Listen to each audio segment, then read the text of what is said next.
We're good. Okay. Well, thank you all for being here today. We use this word in our newscast today that it's a monumental day for Alaska. And Stephanie and Courtney, you're a couple that would like to be married in this state. How are you guys feeling today? So excited. So excited. What are your plans? To go down to the courthouse Monday morning and go get a marriage license. So did you ever think that this day would come for you? No. Why not? It's been such a battle, and it shouldn't have to be. To get the same rights as everybody else, we shouldn't have to fight this hard. Courtney, how did you feel through this whole process? Did you feel like it was a battle? It was a battle, but very worth it. You said to me that you had a lot of hope on Friday because the judge hadn't handed down his decision yet. He just said, I'll think about it. And so it's like, were you nervous yesterday? Yes. How have you been feeling this weekend? Nervous. The longest weekend ever. But we got our decision sooner than we hoped. Sooner than expected, rather. So for your life together, what does today mean for you? We get to have a life together. It gets recognized just the same as everybody else's.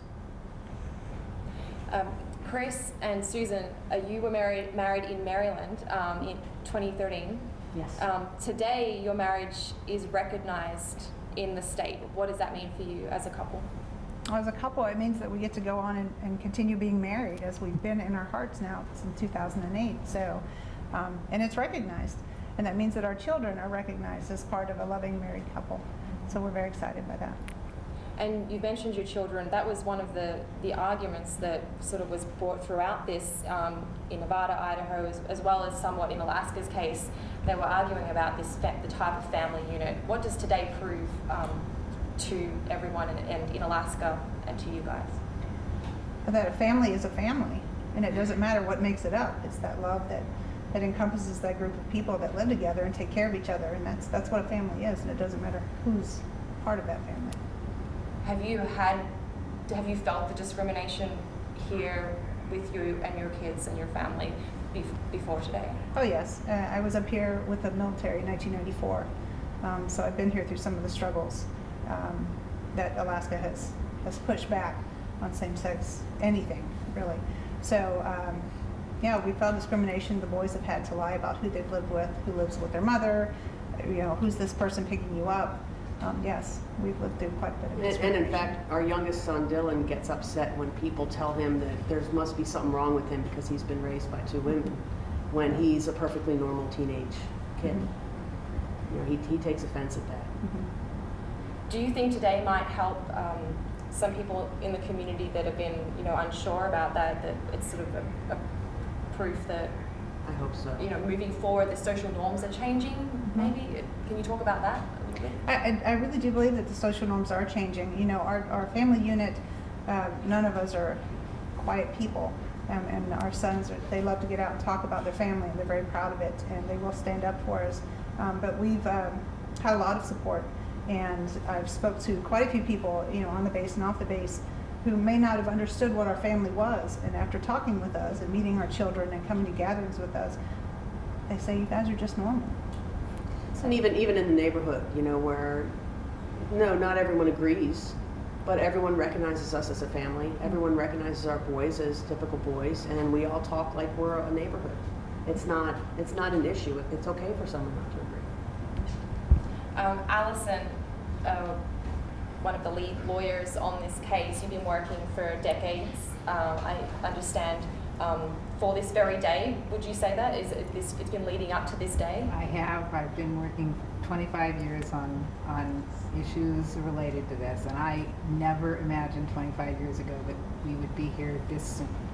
It's really a tremendous day, and I'm very happy that I was around to participate in it. What do you think about the comments that Judge Burgess made today that, this denying marriage to same-sex couples is against the 14th Amendment or violates the 14th Amendment? And how long did it take for you to prove that message point?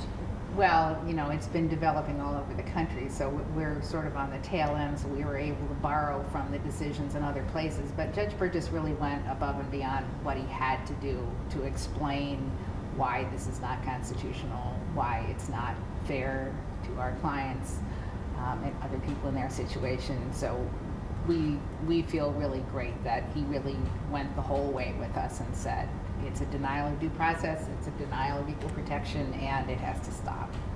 And Caitlin, you were also in court on Friday and you were arguing in front of the judge. Did you feel confident after you had presented your arguments, and why? I did feel confident, but like Allison said, Judge Burgess went beyond what our appellate court last week decided in the case regarding the Idaho and Nevada bans, and Judge Burgess found that Alaska's marriage laws violate both the due process and equal protection guarantees. During the argument, Allison got to argue equal protection and I had to argue due process. And so the due process argument was more challenging because he wasn't compelled to rule in our favor on that point by the appellate court decision. So there were some tough questions, but we were well prepared and strongly believed that we had the basis to prevail on both claims, and we were thrilled that the judge agreed with us. On that due process point then, how does it violate the due process? Well, the issue is that marriage is a fundamental right that belongs to all persons.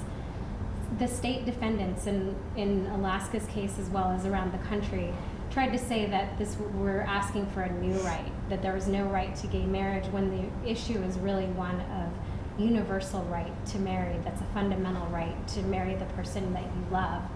And so that was the issue, that it violates due process by denying our clients and other Alaskans that right that belongs to all of us.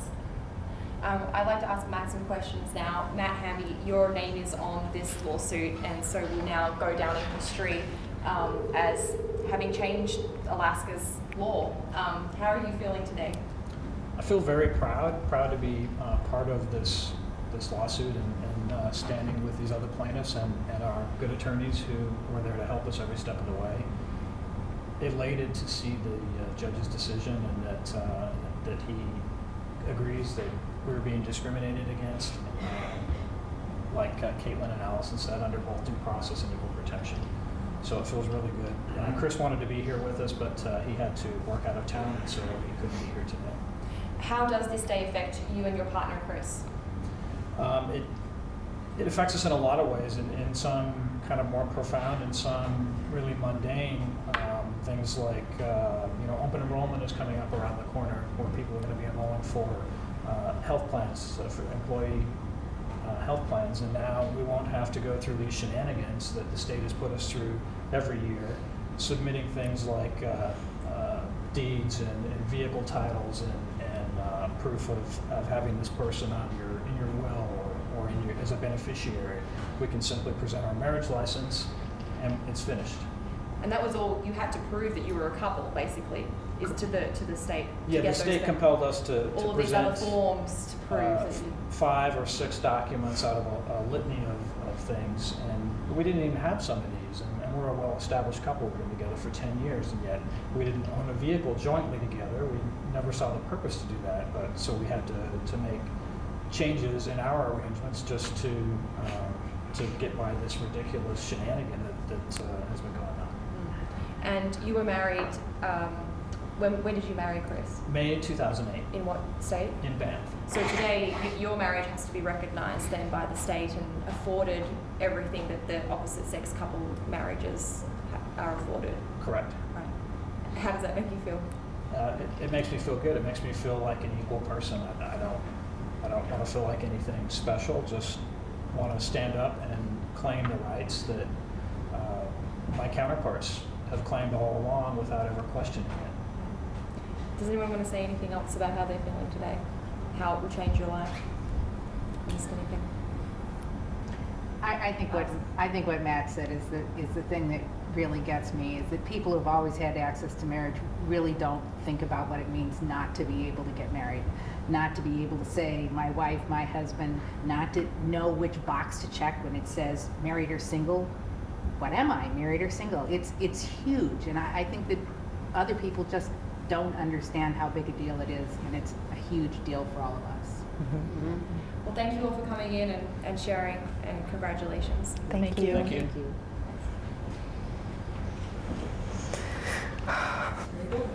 Just might have called it.